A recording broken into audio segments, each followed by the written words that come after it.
Ile jest strategii w świecie Tolkiena oprócz bitwy o Śródziemie? Możecie nie wierzyć, ale... jedna.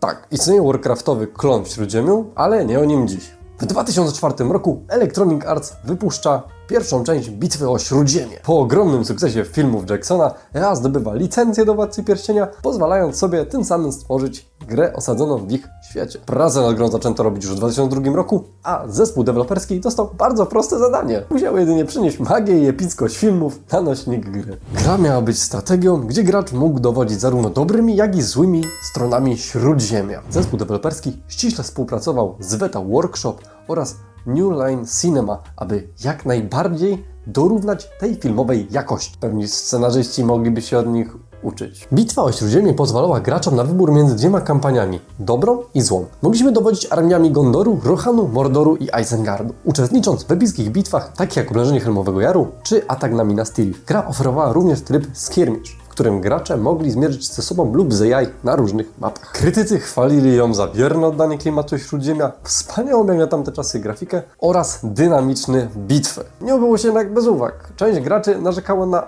ograniczone możliwości strategiczne. Inni zaś mówili o braku zróżnicowania jednostek. Mimo drobnych wad, Bitwa o Śródziemie otrzymała tony pozytywnych ocen zarówno u graczy, jak i recenzentów oraz liczne nagrody.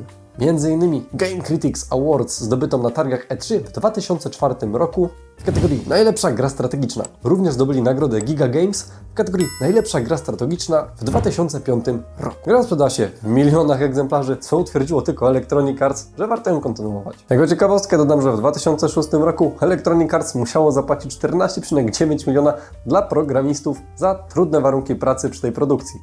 A wcześniej graficy wywalczyli sobie 15,6 miliona dolarów na drodze sądowej. Jak już wspomniałem, EA czując pieniądz, szybciutko zabrało się za tworzenie kontynuacji. W 2006 roku światło dzienne ujrzała już kontynuacja, czyli Bitwa o Śródziemie 2. Ta część była istnym glow-upem względem jedynki. Część wprowadzała wiele nowości. Przede wszystkim dodano możliwość dowodzenia nowymi rasami, krasnoludami, elfami i goblinami. Każda z tych frakcji miała swoje unikalne jednostki i budynki, co wprowadzało jeszcze więcej różnorodności do rozgrywki. Dodano także nowy system budowy baz, który pozwalał graczom na swobodniejsze rozmieszczanie budynków, co zwiększało elementy taktyczne. Kampania gry była podzielona na dwie części, dobrą i złą. W kampanii dobra gracze mogli dowodzić armiami elfów i krasnoludów kościołem Saurona i Sarumana, odtwarzając potyczki znane z Bitwy o Śródziemie, której nie pokazano nam film. Z kolei kampania zła była swoistym alt-histem, co by było, gdyby ci źli wygrali. Odbiór gry ponownie pozytywny. Krytycy znowu zachwyceni, chwalą za rozwinięcie mechanik z poprzedniczki, dodanie nowych elementów oraz ulepszenie grafiki. Pod koniec swojego debiutanckiego miesiąca w marcu 2006 roku The Battle for Middle-earth 2 zajęło 4. miejsce na liście najlepiej sprzedających się gier miesiąca.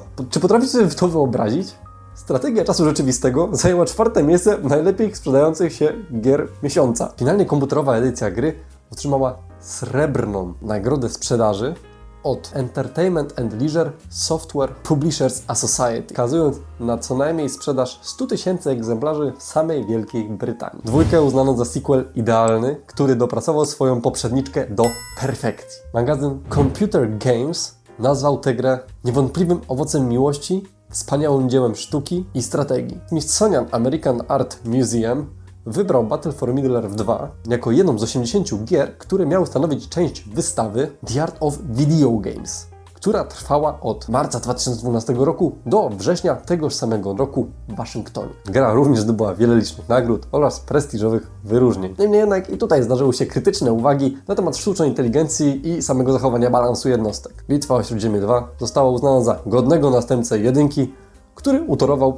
drogę do powstania dodatku Rise of the Witch King. Dodatek z 2006 roku przeniósł nas w czasy przed wydarzeniami z trylogii, pozwalając dowodzić Angmarem, mrocznym królestwem czarnoksiężnika z Angmaru. Gracze mieli okazję uczestniczyć w kluczowych bitwach, poznawać nowe wątki fabularne, które dopełniały tylko lore Tolkiena. Z nowości gameplayowych został dodany niestety tylko sam Angmar, bez ich dobrego antagonisty, czyli Arnoru. Oprócz tego dodatek prowadził nowe moce dla każdej z frakcji oraz nowe jednostki, co oczywiście rozmaiciło jeszcze bardziej rozrywkę. No i po raz kolejny odbiór dodatku był jak najbardziej pozytywny. Dodatek sprzedał się świetnie, co pokazało, że zainteresowanie serią wciąż istnieje. Jak to już bywa z tą serią, krytycy znowu klaskali, gracze również, wszyscy byli zachwyceni. Była to solidna pozycja, ugruntowująca tylko pozycję Bitwy o Śródziemie 2 jako jednej z najlepszej strategii czasu rzeczywistego wszechczasów. Niestety wsparcie dla Bitwy o Śródziemie 2 zakończyło się w 2010 roku, co oznaczało koniec aktualizacji i nowej zawartości. Ale to nie był koniec gry. Społeczność nie pozwoliła, by ten produkt tak szybko umarł. Powstało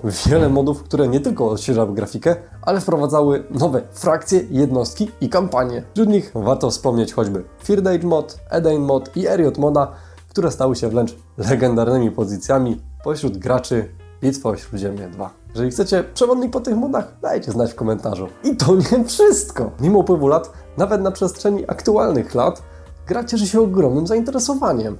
Największym dowodem tego jest projekt o nazwie The Battle for Middle-earth Reforged. Reforged to fanowska inicjatywa mająca na celu całkowicie odświeżenie gry z nowoczesną grafiką i ulepszonymi mechanikami. Projekt ten rozpoczął się w 2018 roku i od tego czasu zespół twórców pracuje nad stworzeniem pełnoprawnego remake'u, który przyciągnie zarówno starych, jak i nowych graczy. Zespół pracujący nad Reforgedem składa się z pasjonatów i profesjonalistów, którzy wkładają ogromną ilość pracy i serca w to przedsięwzięcie. Ich celem jest nie tylko poprawienie grafiki, ale także wprowadzenie nowych funkcji, które były niemożliwe do zaimplementowania w oryginalnej wersji gry. Twórcy obiecują pełne wsparcie dla trybu wieloosobowego, nowoczesnych efektów wizualnych, poprawy interfejsu użytkownika oraz licznych feature'ów w mechanice gry. Wszystko to oczywiście ma na celu uczynienia Battle for Middle-earth Reforged najlepszą możliwą wersją Bitwy o Śródziemie. Jeżeli wszystko się uda, będziemy tak naprawdę świadkami jednego z największych moderskich przedsięwzięć w świecie gier.